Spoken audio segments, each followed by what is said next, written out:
Yo, it is me, Danchou, and welcome back to another Gachiakuta Chapter discussion. I'm so glad you guys can make it, and I know this is different than usual. You know, I usually show my face and things of that nature, but I'm having camera issues and things like that. Got to buy a new tripod and all of that nature. But long story short, I am here with now a voiceover version of my chapter review. So I hope you guys do like this version and bear with it. If you guys prefer this version, maybe we could do more of these. JK, no, I like doing the face videos. But anyway, yes, guys, we're here talking about Gachiakuta, and I hope you guys are ready to, hear me talking about this amazing series and all the cool things that happen here in chapter 12. And I'm sorry that I missed the past other few chapters and things going on, but pretty much this chapter review would pretty much be a recap of what I've enjoyed so far from the chapters that I did not cover with you guys, and then pretty much tapping into what's going on in chapter 12 and where I'm feeling like the series is going and how cool everything is popping off and getting down. So hope you guys are ready to bear with me. If you guys have anything you want to bring up in the comments, make sure you do that. If this is your first time coming to the Hideout and first time hearing me talk about Gachiakuta, I hope you decide to listen to more of what I got to say and you join the Danchou's Hideout server so that we can talk more about, the amazing series that we have from Kei Urana. But, alright, you guys, go ahead into the video with this intro first.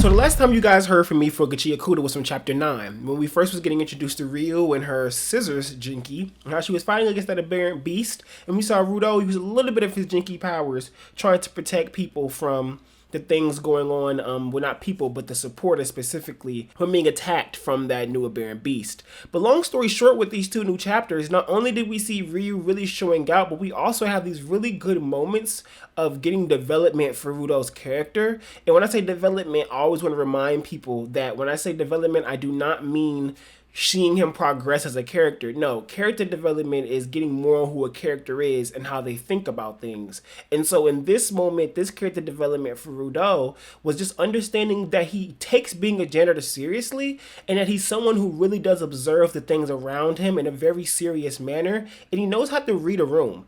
He isn't that very stereotypical shonen MC to a degree that kind of feels goofy, just because he's a young kid and things of that nature. He does definitely have those moments in him and those things you can see in him because he is a kid, but those aren't the things that run his character. Those aren't the main things that you would talk about when I see Rudo or when I talk about who Rudo is as a character. I feel like when I talk about Rudo, I really want to talk about how he can take things so seriously and how he can pick up on moments of the things around him and even himself, and even pick up on how he lacks as a character. And chapter 10 and chapter 11 kind of honed in on those things, where we see Rudo feeling very, very unconfident about being a janitor at the moment. And not even just that, seeing him actually get ready to fall when that hole falls under him, and then Grease jumping in and saving him and grabbing him and then giving him that small pep talk while running away with him.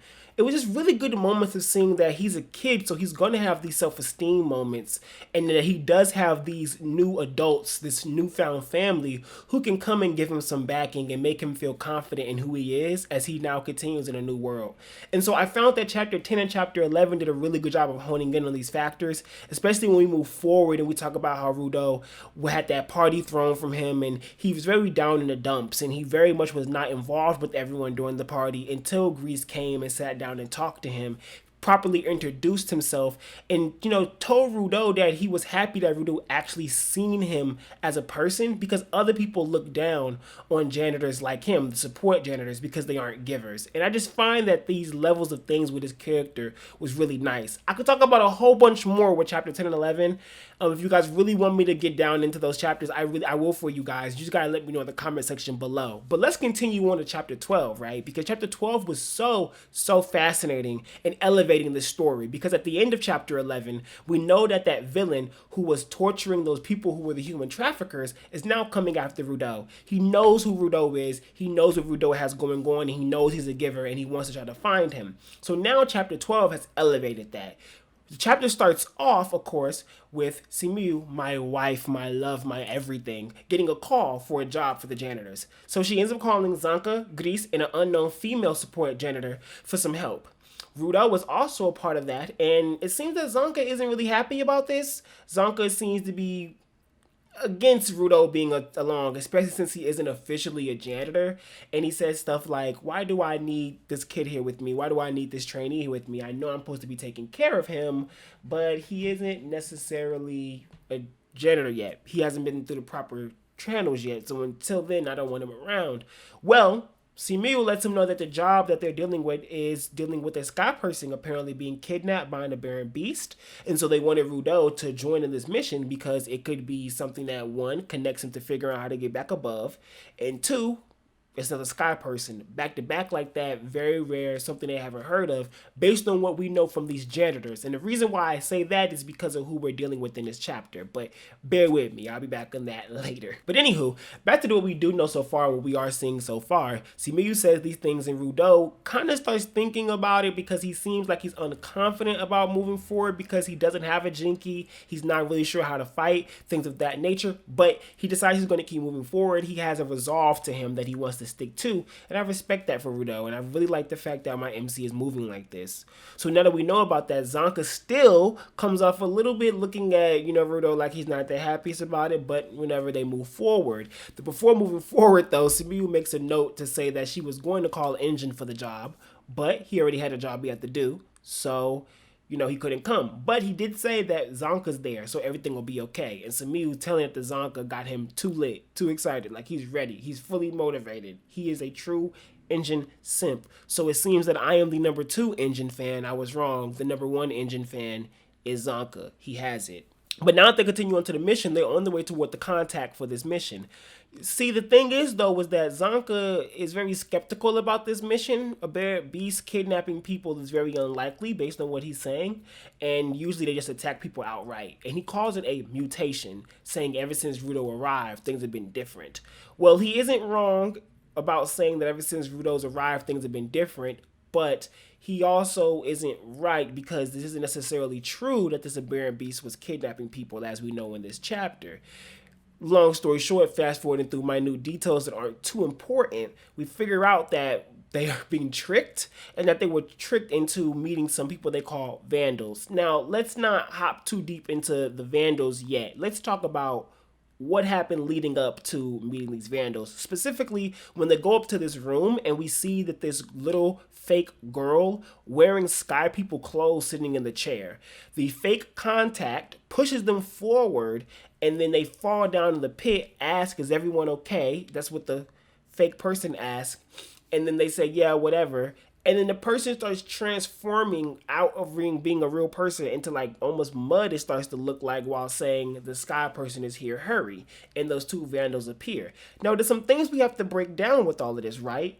First and foremost, who are these people and how do they know about Rudo? Because they literally say that they're here to take the sky person who's a giver. So either the dude who beat the crap out of the human traffickers told them about Rudo and they work for Rudo, he works for them, or they work for him, one of the two, or they work together for someone else, right? Either it's that, or he's an entirely different person and somehow some other way they know about Rudo, which would be really, really crazy and interesting.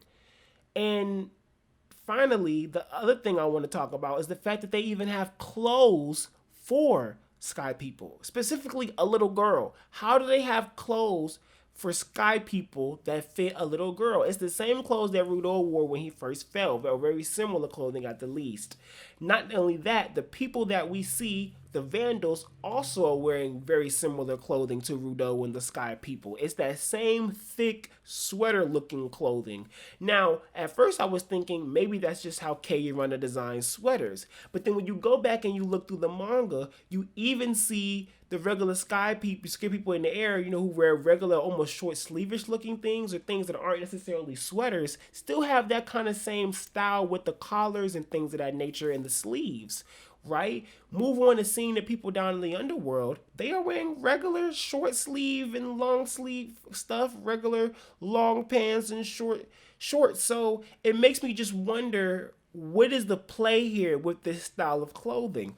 Could these people possibly be some type of descendants of the sky people in the air, or even the tribes people in the air, and they couldn't necessarily go up there.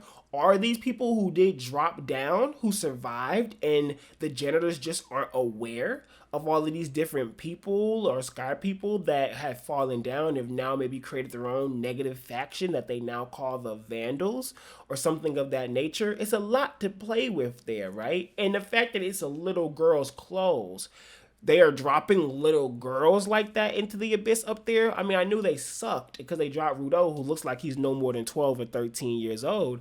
But it's still insane when you really put all of that into context, what they were able to put together for this trap. They were able to make it look a little authentic, even though the moment they looked at that little doll, they realized it wasn't a real person. But how were they able to make a sentient fake human with a muddy face and all of that, who was able to talk and things of that nature? Now, I could be wrong, and maybe that person isn't made of mud, and that's a real person, and maybe something's going on with them, but I'm pretty sure that's what they are. And then those vandals that we see, the terminology vandal, the term vandal is the same exact term used in Japanese in the manga as when Rudeau was called the trash vandal back when he was in heaven. So I'm really wondering what Kei Urana is trying to do here, playing with these different things. Oh, and I didn't even mention the Hamsa yet. The Hamsa, I hope I pronounced that correctly yet, that I had seen Grease with, because I had read up a little bit of what those were, and there's a whole lot that we could talk about with that, but I think I'm going to save that for a separate video. Short little theory talk about tap-in video, just to pique you guys' interest, and maybe, just some things to think about while we are reading the series as a group. And that's pretty much how that chapter ends, with Zanka calling out these people as vandals while they say they're going after the sky person who is Rudeau. So I'm starting to wonder if these two people will be a good fight against Grease, Zanka, and this unknown female janitor who's a supporter. I can't wait to see Grease in action, because he doesn't actually have a weapon. He really just fights with his hands, even though he has a knife. And I wonder if that Samsa will end up becoming a weapon for him, or a jinky for him, or some shape or fashion. It's a lot of stuff going on here, and I'm really excited for how all of this can build, and we don't even know where this other guy is who's apparently looking for Rudeau, and I wonder if Kei Urana will pull some really cool stuff and we end up seeing Engine fight against that guy, because that end up being the other mission he's on or something. Who knows? There's just a lot that could possibly go on with this. But that was a lot to break down, you guys. I hope you guys enjoyed my little talk with this time. I know this isn't how my usual formatting is, but I hope you guys enjoyed this voiceover. If you guys have any ideas or topics or things you guys want me to talk about for Gachiakuta, make sure you guys let me know. You guys know I love talking about different things that you guys bring up. And be on the lookout, because I think I am going to do a little video talking about the different symbolisms and religious things that we're seeing here in Gachiakuta so far. But I hope all of you guys have an amazing day. Thank you so much for coming back to the Hideout. Thank you for being a part of all of this, and I hope you guys have a fantastic day. If this is your first time coming to the Hideout, make sure you hit that like button, make sure you hit that subscribe button and that bell icon so you don't miss a beat, and you join that Danchou's Hideout Discord so you can talk to everyone there and have a really good time. As always, it's your boy Danchou. Peace.